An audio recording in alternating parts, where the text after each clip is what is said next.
जय हिंद साथियों, आप सभी का कंपटीशन कम्युनिटी के इस ई लर्निंग प्लेटफॉर्म पे मैं इशार अहमद हर बार की तरह एक बार फिर से आप सभी का पुरजोर स्वागत करता हूं। और साथियों, आशा करता हूं कि आप अपनी प्रतियोगी परीक्षा की तैयारी बेहतर जोरों शोरों से और साथ में एक युद्ध स्तर पे कर रहे हैं। साथियों, पिछले सत्र में हमने दिसंबर माह के प्रथम सप्ताह मतलब फर्स्ट वीक के करंट अफेयर इंपॉर्टेंट कवर किए, जो कि हमारे एग्जाम के लिए बहुत ही महत्वपूर्ण है। अब जो है साथियों, हम पढ़ने वाले हैं दिसंबर माह के दूसरे सप्ताह के इंपॉर्टेंट करंट अफेयर, साथ ही साथ दिवस से संबंधित भी प्रश्न है। और याद रखिएगा कि हमारे एग्जाम के लिए जो कि एसएससी, रेलवे, बैंकिंग, साथ ही साथ व्यापम और चाहे कोई सा भी वनडे एग्जाम हो, उसके लिए बहुत ही महत्वपूर्ण हो जाता है। तो आप अपनी कंसिस्टेंसी, अपनी निरंतरता बिल्कुल इसी प्रकार बनाए रखें और वीडियो को ज्यादा से ज्यादा शेयर करें, ताकि हम सभी के पास पहुंच पाएं, और सभी के पास पहुंच पाएंगे तो हम सफल होंगे। और हमारी सफलता में ही हमारी सफलता छुपी हुई है, मतलब हर बार की तरह आप सफल होंगे तो हम भी सफल हो जाएंगे। क्लियर है? चलिए स्टार्ट करते हैं अपना सत्र, जो कि कुछ इस प्रकार से है। पहला प्रश्न आपके स्क्रीन पे स्पोर्ट्स से संबंधित है। किससे संबंधित है? स्पोर्ट्स से संबंधित करंट अफेयर है। तो आइए चर्चा करें कि फीफा अंडर 17 वर्ल्ड कप 2023 किसने जीता। तो मैं आप लोगों को बताना चाहूंगा कि अंडर 17 फीफा वर्ल्ड कप जो है जर्मनी ने जीता है। पहली बार इन्होंने इतिहास बना लिया है साथियों। पहली बार जर्मनी जो है वो इस खिताब को अंडर 17 कैटेगरी में जीत के ये खिताब प्राप्त किया है। आइए बाकी पोर्शन को देखें। जैसे कि इंडोनेशिया के मनाहन स्टेडियम, मतलब ये आयोजन इंडोनेशिया में हो रहा है, जैसे कि आप देख सकते हो। इसका ऑर्गेनाइजेशन जो है वो कहाँ हो रहा है? इंडोनेशिया में। स्टेडियम में, मनाहन के स्टेडियम में खेले गए फाइनल मुकाबले में जर्मनी ने फ्रांस को किसको हराया? फ्रांस को हराया, मतलब फ्रांस हारा, जर्मनी जीता। और पहली बार इस खिताब को इन्होंने जीता है। इंडोनेशिया में आयोजित कराया गया था। और स्पोर्ट्स से संबंधित प्रश्न अंदर से पूछ दिया तो वो ये है कि टोटल टीम इसमें जो है 24 टीम उतरी थी। क्लियर है? आगे की ओर अब हम बढ़ते हैं। जैसा कि आप देख सकते हैं कि बहुत सारी कैटेगरीज में बहुत सारे अवार्ड्स मिले हैं। जैसे आप देख सकते हैं गोल्डन बॉल पुरस्कार, ठीक है, उस खिलाड़ी को दिया जाता है जिसने टूर्नामेंट में सर्वश्रेष्ठ प्रदर्शन किया है।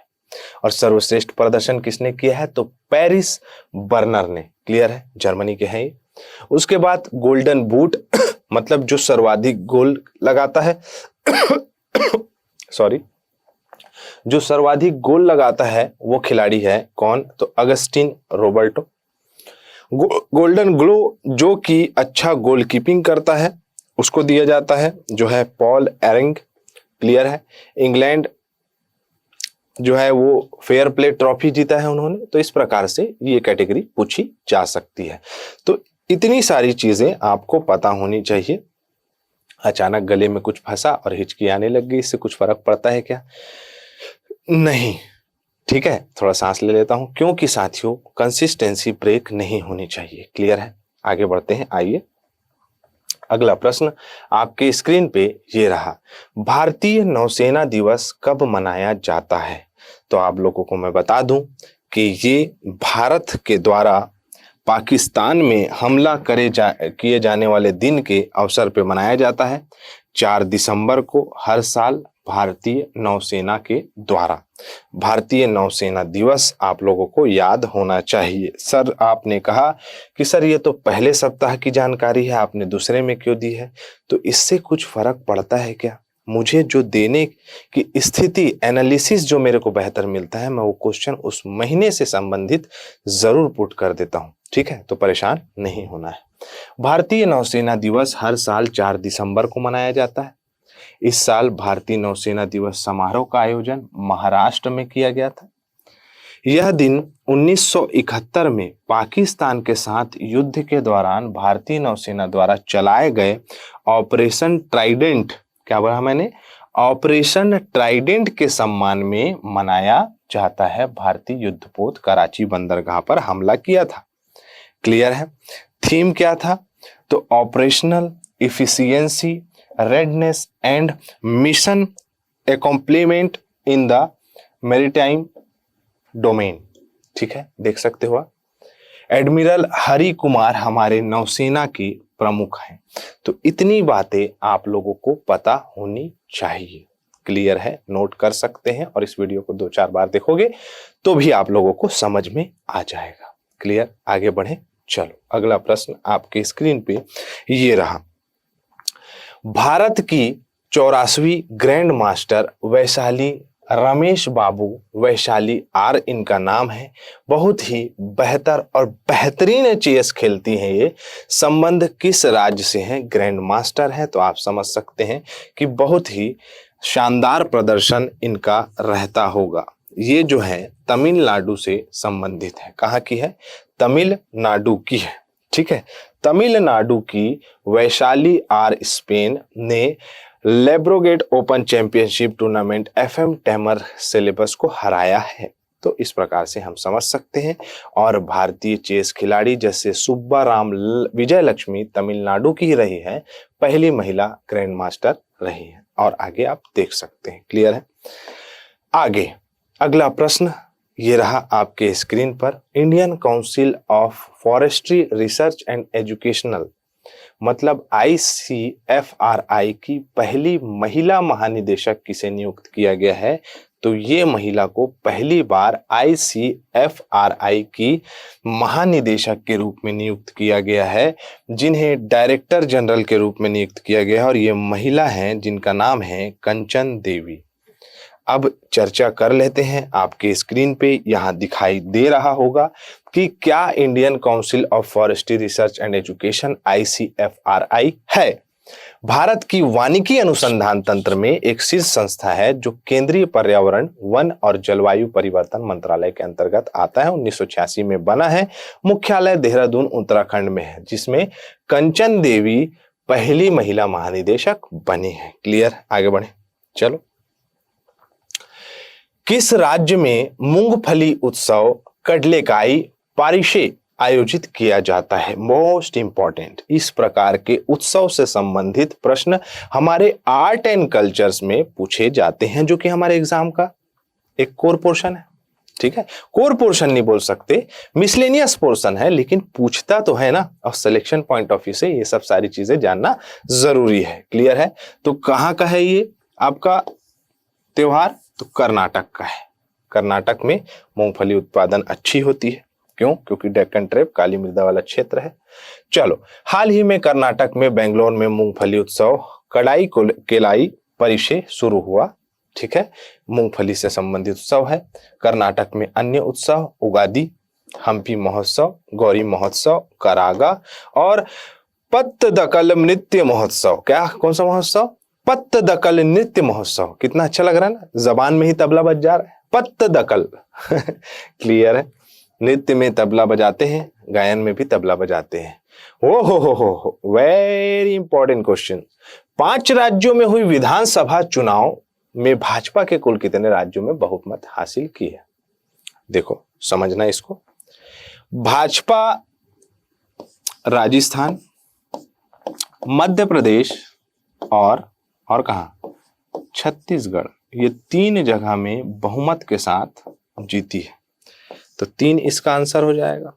अब बचे 2 और राज्य, तेलंगाना और मिजोरम। तेलंगाना में कांग्रेस और जोरू-थांगपा की सरकार मिजोरम में बनी है। क्लियर है। जैसे कि मैंने बता दिया, 3 राज्यों में इनकी सरकार बनी है। मिजोरम की अगर बात करें तो टोटल सीट कितनी है वहां की? 40 सीट है। 27 में जैसे कि जोरम पीपल्स मूवमेंट 27 सीटों के साथ जीती है। क्लियर। चलो, ऑक्सफोर्ड डिक्शनरी द्वारा किस शब्द को वर्ल्ड ऑफ द ईयर 2023 घोषित किया गया? कौन सा ऐसा शब्द है साथियों जिसको वर्ल्ड ऑफ द ईयर कहा गया है? रिज। रिज शब्द का मतलब होता है आकर्षण। आकर्षण से तात्पर्य क्या है? आकर्षक। आकर्षण को क्या किया गया है? ऑक्सफोर्ड डिक्शनरी ने वर्ल्ड ऑफ द ईयर 2020 पुरस्कार दिया है। ठीक है, सम्मान दिया है। क्लियर। चर्चा में रहा अंतरराष्ट्रीय समुद्री संगठन का मुख्यालय कहाँ स्थित है? अंतरराष्ट्रीय समुद्री संगठन आती है बात दिमाग में तो ये याद रखिएगा, अंतरराष्ट्रीय तो यूनाइटेड नेशन, मतलब संयुक्त राष्ट्र की इसमें भूमिका होगी, और संयुक्त राष्ट्र की जब भूमिका होगी इसमें, तो इसका मुख्यालय कहीं ना कहीं तो जरूर होगा। और संयुक्त राष्ट्र की भूमिका से तात्पर्य यह है कि मतलब जितने भी समुद्री क्षेत्र है उसके लिए एक नियमावली बनाई जाती है, जैसे 1986 में बनाया गया था UNCLOS United Nation Convention on the Law of the Sea के तहत बहुत सारे नियमावली है। उसी का मुख्यालय कहाँ है? भारत भी इन 10 पायदानों के देशों में आता है। चलो आओ देखते हैं आगे। तो मैं पहले आप लोगों को बता देता हूं कि लंदन में ये है, लंदन यूनाइटेड किंगडम में ये है। लंदन यूनाइटेड किंगडम ऐसे लिखा होगा, जिसमें भारत ने पार्टिसिपेट किया था। आइए देख लेते हैं इसको, कहानी और किस्सा। हाल ही में बेनाइटेड लिखा गया है, उसको यूनाइटेड कर लीजिएगा। यूनाइटेड किंगडम यूके के में अंतरराष्ट्रीय समुद्री संगठन की 33वीं बैठक के दौरान भारत को 2024-25 के लिए श्रेणी बी राज्यों के तहत RIS समुद्री संगठन परिषद में फिर चुना गया है। और इसका मुख्यालय कहाँ है? तो लंदन यूनाइटेड किंगडम में। सर्वाधिक रुचि वाले देशों के 10 श्रेणियों में भारत आता है। यूनाइटेड किंगडम भारत की उच्चायुक्त विक्रम दोरइस्वामी ने अंतरराष्ट्रीय समुद्री संगठन की 33वीं बैठक में भाग लिया है, भारत की तरफ से प्रतिनिधित्व किया है। और अंतरराष्ट्रीय समुद्री संगठन UN का पार्ट है, 1958 में बना है। दक्षिण कोरिया में महासचिव इसके कैटिल लिम है। मुख्यालय लंदन यूनाइटेड किंगडम में इसका मुख्यालय है। क्लियर हुआ कि नहीं हुआ? आप लोग मुझे कमेंट बॉक्स में जरूर बताएंगे। क्लियर है साथियों? वर्ल्ड डिजिटल कॉम्पिटिटिवनेस रैंकिंग 2023 में भारत का रैंक क्या है? तो भारत का पायदान थोड़ा सा जो है आगे बढ़ा है, 49वां जो है इनका पायदान रहा है भारत का। डिजिटल कॉम्पिटिटिवनेस से तात्पर्य है कि जितनी भी सारी चीजें डिजिटलाइज हो रही हैं उस पे भारत कितना सक्षम हो चुका है। तो 64 देशों में से भारत 49th रैंक में है। मतलब और इसमें सुधार करने की आवश्यकता है। हम थमेंगे नहीं, रुकेंगे नहीं, और हम पढ़ भी तो डिजिटल माध्यम से रहे हैं, तो इसमें और सुधार आपको देखने को मिलेंगे। ठीक है, चाहे वो रक्षा हो, प्रतिरक्षा हो, सभी क्षेत्रों में। क्लियर? चलो आगे बढ़ते हैं। हाल ही में international institute for management development IMD world digital competitiveness ranking 2023 में भारत का 64 देशों में 49th रैंक था। ठीक है, क्लियर? आगे बढ़ते हैं। क्या होता है ये? तो रिपोर्ट ज्ञान, देश की प्रौद्योगिकी समझने की सिखाने की क्षमता, प्रौद्योगिकी, नई डिजिटल नवाचार विकसित करने की क्षमता और भविष्य में तैयार मूल्यांकन के आधार पर तैयार करना। टोटल 64 थे। पहले नंबर में कौन है? तो पहले नंबर में हमेशा की तरह अमेरिका है, फिर उसके बाद है नीदरलैंड, फिर उसके बाद है सिंगापुर। क्लियर? चलो आगे बढ़ते हैं। चर्चित तूफान मिचोंग का संबंध किस सागर से है? सागर सागर सागर सागर, यह ओशियन होगा। ठीक है, ओशियन। फेमस स्टोन रिलेटेड विच ओशियन? ओशियन पूछा है, तो आप लोगों को बता दूं कि ये रहा भारत का प्रायद्वीपीय क्षेत्र। इधर है इंडियन ओशियन, इधर बे ऑफ बंगाल है, और इधर आपका अरेबियन सी है। तो इंडियन ओशियन से ये आगे की ओर बढ़ा है और चक्रवात फैलाया है इस प्रकार से। आप कुछ दिन पहले आभास कर रहे होंगे इस मिचोंग की ठंडक को। ठीक है, तो हिंद महासागर इसका क्या हो जाएगा? आंसर।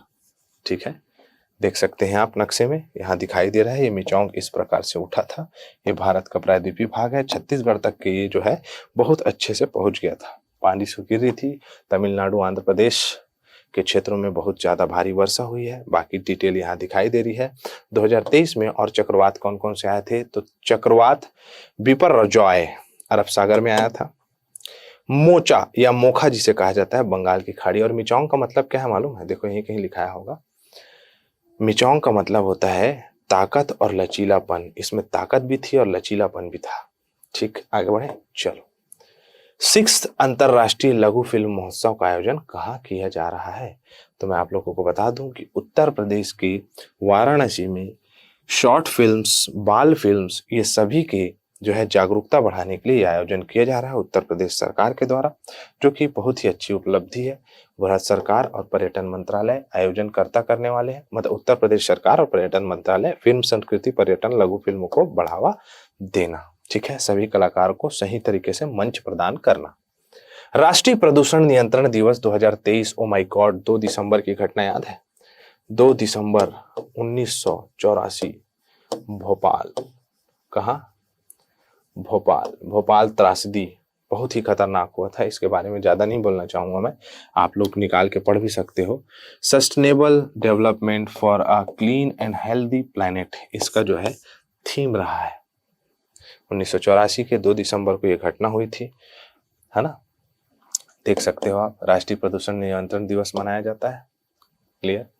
पर्यावरण को प्रदूषण से बचाना, उद्योग प्रदूषण नियंत्रण करना, उद्योग को आपदा को रोकने के लिए जागरूक करना, ये सभी प्रकार के पर्यावरण मतलब बायोडाइवर्सिटी, मतलब आपका हमारा क्या बोलते हैं इसको, पर्यावरण को, पर्यावरण जो हमारा इन्वायरमेंट है वो इन्वायरमेंट को अच्छे तरीके से बनाए रखने के लिए ये पहल की जाती है। ठीक है, और हमें भी इसका सहयोग करना चाहिए। क्लियर, आगे बढ़े।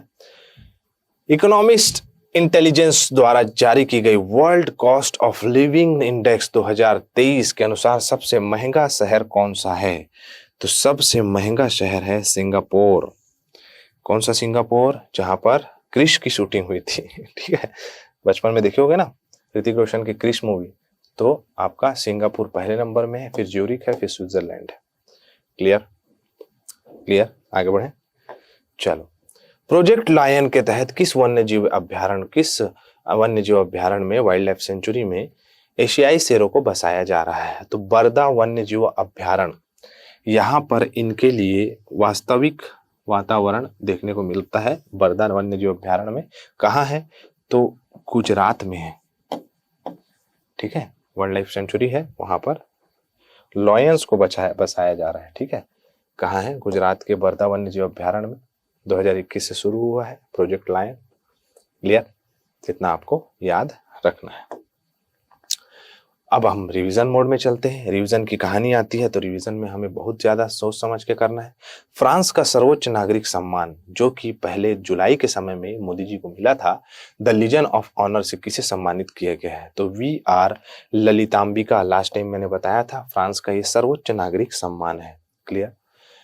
हार्नबिल फेस्टिवल कहाँ मनाया जाता है? तो नागालैंड में मनाया जाता है। नागालैंड में मनाने का कारण क्या है? कि नागा जनजाति अपने जनजाति से संबंधित सारी संस्कृति को बेहतर तरीके से प्रदर्शित कर पाए और जो है जागरूकता फैला सके वर्ल्ड वाइड। क्लियर, नागालैंड में नागा जनजाति। क्लियर है। Hornbill festival. विश्व एड्स दिवस कब मनाया जाता है? तो 1 दिसंबर को HIV डे मनाया जाता है, विश्व एड्स दिवस। ठीक है, वर्ल्ड एड्स डे मनाया जाता है। क्लियर। भारत में पहली महिला एयरपोर्ट फाइटर कौन बनी है? तो दिशा नायक। दिशा नायक जो है पहली, ये दिख रही है आपको, जो एयरपोर्ट फायर फाइटर बनी है। अग्निशमक को मतलब आग लगने से बचाएंगी।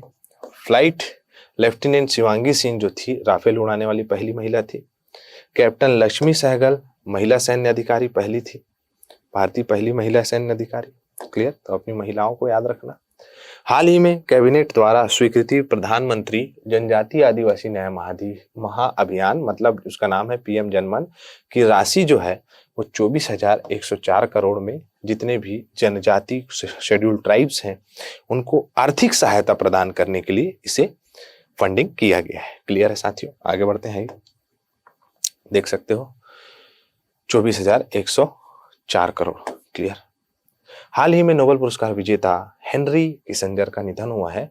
शांति के क्षेत्र में 1973 में इन्हें जो है आपका नोबेल शांति पुरस्कार प्रदान किया गया था। अमेरिका के पूर्व विदेश मंत्री ये रहे हैं। भारतीय रेलवे ने रेलवे ट्रैक पर हाथियों को बचाने के लिए AI टूल बनाया है, गजरात नाम का। ये गजरात जो है वो आर्टिफिशियल इंटेलिजेंस के माध्यम से हाथियों को जो क्षति पहुंचती है ट्रेन से, उससे वो क्या कर लेगा, बचा लेगा। क्योंकि ठंड के समय में हाथी बाहर आ जाते हैं जी। अभी जो भी रहता होगा हाथी वाले कोर जोन में, तो वो लोग परेशान होंगे, अभी डर से रहते हैं, घर में रहते हैं रात के। चलो क्लियर, आगे बढ़े। हाल ही में किस राज्य सरकार ने मिशन दक्ष लॉन्च किया है? बिहार ने। बच्चों की शिक्षा के लिए 3 से 8 वर्ष के हिंदी बोलने में सक्षम नहीं है उन लोग को गणित सिखाना, अंग्रेजी वर्णमाला सिखाना, ये सब करेगा बिहार राज्य। ठीक है, जातिगत जनगणना भी वहीं चालू हुआ है। हाल ही में किस संवैधानिक संस्था ने फास्टर 2.0 पोर्टल चालू किया है? तो भारतीय सर्वोच्च न्यायालय। अपराधी जो है बेचारा फाइल के चक्कर में इधर उधर घूमते रहता था, उसके चक्कर में जो है इसको तेज करने के लिए, उसका रिहाई जो है जल्दी हो जाए, इसलिए ये पोर्टल चालू किया गया भारतीय सर्वोच्च न्यायालय द्वारा। ठीक। 5th वैश्विक आयुर्वेदिक महोत्सव कहाँ मनाया गया था? तो तिरुवनंतपुरम, केरल के तिरुवनंतपुरम में आयुर्वेद को बढ़ावा देने के लिए मनाया गया था, भारत सरकार और केरल सरकार के सहयोग से। क्लियर है साथियों? तो इतना आप लोगों को इस हफ्ते की जानकारी याद रखनी है। ज्यादा से ज्यादा इस वीडियो को शेयर करें और मैं बार बार बोलता हूं, चैनल को सब्सक्राइब करना, लाइक करना ना भूलें। इसी के साथ मैं इजाजत चाहूंगा। जय हिंद, जय भारत।